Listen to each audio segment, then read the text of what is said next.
I would love to hear Eddie Murphy just do anything live on stage as a stand-up comic, but because there's such pressure to be better. I talked to him. You know, we're not talking about a guy that I don't have access. Maybe Eddie is still today. I would say today. From a joke to joke perspective, I'm going to go ahead and I'm going to give Dave Chappelle the crown he deserves. In my opinion, he deserves it. Raw is still the #1 box office concert movie in history, so I don't know what records nobody broke.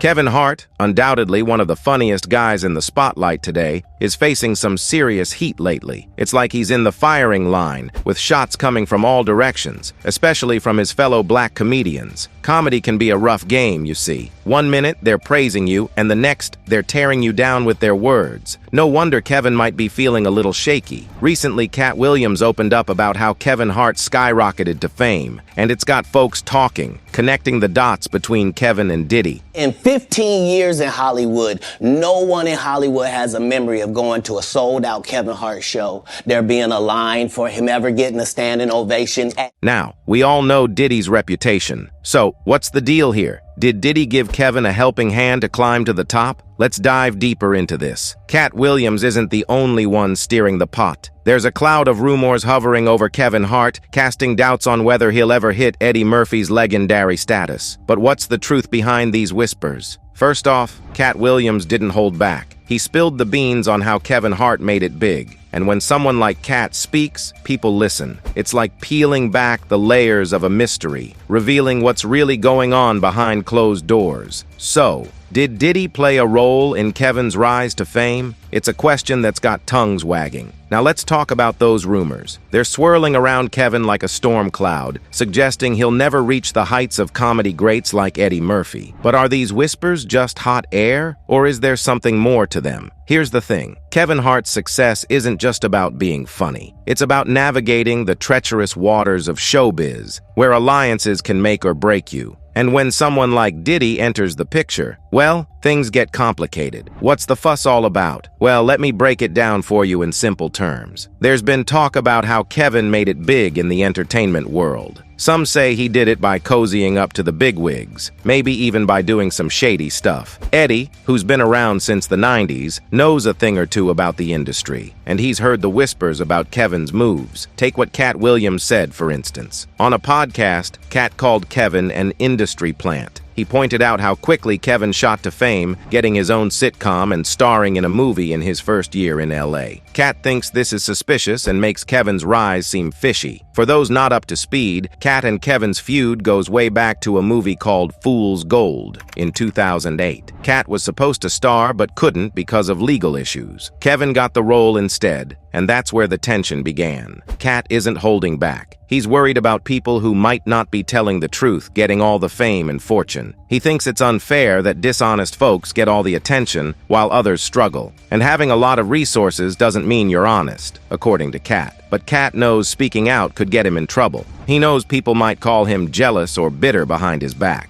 When asked if he's afraid of backlash, Cat says, "Satan can't create anything. That includes blessings for his people. That's why, you know what the #1 job of somebody that sold their soul in Hollywood is? Is to act like it didn't happen." The whole Kevin Hart is an industry plant theory goes back to a Hollywood rumor that's been circulating for quite a while. There's this talk that entertainers are kind of blackmailed into wearing a dress on screen, almost like a rite of passage before they can level up in the fame game. And it's not just Cat Williams who's been talking about this. Even Dave Chappelle has touched on it. Dave Chappelle even recalled being asked to wear a dress for a movie he did with Martin Lawrence. He walks into the trailer and sees a dress, thinking it's the wrong one. Turns out, it's for a scene where Martin's character sneaks out of jail by dressing Chappelle as a prostitute. Chappelle's like, "Nah, I'm not doing that. It wasn't in the discussion." They try to pressure him, saying it's a hilarious bit, but he stands his ground, saying he doesn't need a dress to be funny. The whole thing gets intense with writers, directors, and producers pushing, but Chappelle sticks to his guns. In the end, they come up with a new scene without the dress, and he's left wondering, how did you write that so fast? Dave just didn't vibe with it, not because wearing a dress is an issue on its own, but because he felt the industry was trying to corner black artists into doing whatever it took for success. They kept hounding him until they figured out he wouldn't budge. Dave revealed this whole experience was an eye-opener. It took being told to wear a dress for him to connect the dots and realize this wasn't just his struggle. Lots of other black men had been asked to do the same. Martin Lawrence rocked it in Big Mama's House. Eddie Murphy pulled it off in the Nutty Professor series, and Jamie Foxx left a mark with his unforgettable Ugly Wanda on In Living Color. Then you've got the Wayans brothers trying their hand at it with White Chicks. Oh, and we can't forget the less successful Juwanna Mann. In the mix of all this, Tyler Perry takes the cake with his Madea franchise. During this time, an upcoming Kevin would join the conversation, dropping wisdom talks left and right. Kevin was all about artists protecting their brand, setting boundaries, and not crossing certain lines. At that point, he was vibing with his personal beliefs, no dress drama in sight. When the topic of wearing a dress for a role came up, Kevin was straight up like, "Nah, haven't faced that dress dilemma. Gotta know your boundaries and protect your brand." He was all about steering clear of anything that could compromise his image. Kevin even mentioned turning down a request to dribble a basketball on a talk show because it would make him look foolish. It's all about protecting the brand.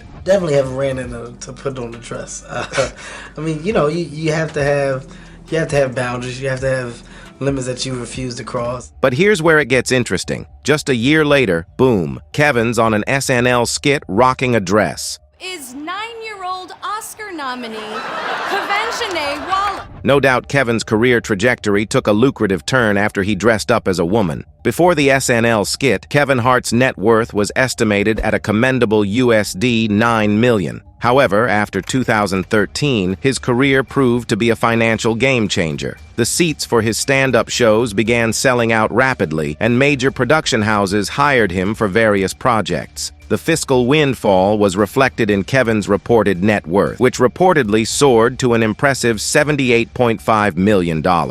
By 2016, Kevin Hart's financial success was further solidified when Forbes named him the highest-paid comedian of the year, with earnings reaching approximately $87.5 million. Well, not only this, Kat has asserted that Kevin Hart had to become, in his words, Diddy's concubine to attain the levels of fame and wealth he currently enjoys. This eyebrow-raising allegation adds a layer of intrigue to the ongoing discussions surrounding the length some individuals are willing to go to in pursuit of success in Hollywood. It seems like Diddy is no longer interested in keeping his sexual secret, as he openly commented on Kevin Hart's good looks during a recent live session that the two stars attended. In 2010, Diddy and his Money crew held a release party for Last Train to Paris. Kevin hosted a live stream party, and things got a bit intense between him and Diddy. During the party, there was a peculiar moment when Diddy called Kevin into his bathroom, which left viewers curious and surprised. However, Diddy quickly added a no-homo disclaimer once the camera started rolling. Come here, don't sit on the bed at night, no homo, no, just don't get close. Diddy's use of the phrase no homo raised questions. According to viewers, it wasn't used in the typical context of the bro code. Given his history of engaging in homosexual behavior, the tone of his delivery appears suspicious. It almost seems as if he wanted to convey something, but may have felt hesitant or unable to do so. In another video clip, Diddy takes things further by requesting Kevin to speak about him as if he were a baby. Now, when it comes to comedy, two names often come up, Eddie Murphy and Kevin Hart. But there's a big buzz around whether Kevin Hart can ever reach the heights of Eddie Murphy. Let's break it down in simple terms. Eddie Murphy, he's like the king of comedy, right? He's been in the game for ages, making people laugh for decades. It's like comedy runs through his veins. And get this, he didn't have a silver spoon in his mouth when he started. Nope, he had to hustle, starting from the very bottom, climbing his way up the ladder, all on his own. That's some serious dedication right there. Now let's talk about Kevin Hart. Sure, he's funny. I mean, who hasn't laughed at one of his jokes? But here's the thing, he's not exactly cut from the same cloth as Eddie Murphy. See, while Eddie Murphy lived and breathed comedy, making it his life's mission, Kevin Hart, well, he's more like the opposite. Kevin Hart, he's had his fair share of controversies and rumors swirling around him. It's like every other day there's some new gossip about him. And let's not forget, he's had his ups and downs, especially with the whole Oscars hosting debacle. It's like he's always in the spotlight for the wrong reasons. But here's where it gets interesting. Despite all the noise surrounding him, Kevin Hart is still trying to make it big in the comedy world. Sure, he might not have the same kind of journey as Eddie Murphy, but hey, who's to say he can't carve out his own path? See, the thing about comedy is that it's subjective. What makes one person laugh might not tickle someone else's funny bone. And maybe that's where Kevin Hart shines. He's got this unique style that resonates with a certain audience. And let's face it, he's got that undeniable charisma that draws people in. But does that mean he'll ever reach Eddie Murphy's level? Well, that's a tough question. Eddie Murphy is like a comedy legend, an icon in his own right. He's paved the way for so many comedians out there. It's like trying to reach the top of Mount Everest. Sure, it's possible, but it's gonna take some serious skill and determination. Whether you're Team Eddie or Team Kevin, one thing's for certain. Comedy will always have a special place in our hearts. It's like that old saying goes, laughter is the best medicine. And in a world full of chaos and uncertainty, we could all use a good laugh every now and then. So, what's the bottom line? Well, there's suspicion surrounding Kevin Hart's rise to fame. Some think he played to get to the top, while others defend him. It's a classic case of he said, she said, but it's got everyone talking. Sure, Kevin Hart might be feeling the pressure right now. With everyone dissecting his rise to fame and questioning his legacy, it's enough to make anyone jittery. But let's not forget why we fell in love with Kevin in the first place. His humor, his charm, his ability to make us laugh until our sides hurt. So, while the spotlight might be shining a little too brightly on Kevin Hart these days, let's not count him out just yet. After all, in the world of comedy, anything can happen. And who knows, maybe Kevin Hart will surprise us all and reach even greater heights. But for now, let's sit back, relax, and enjoy the show. And that is it for today. Until next time, bye.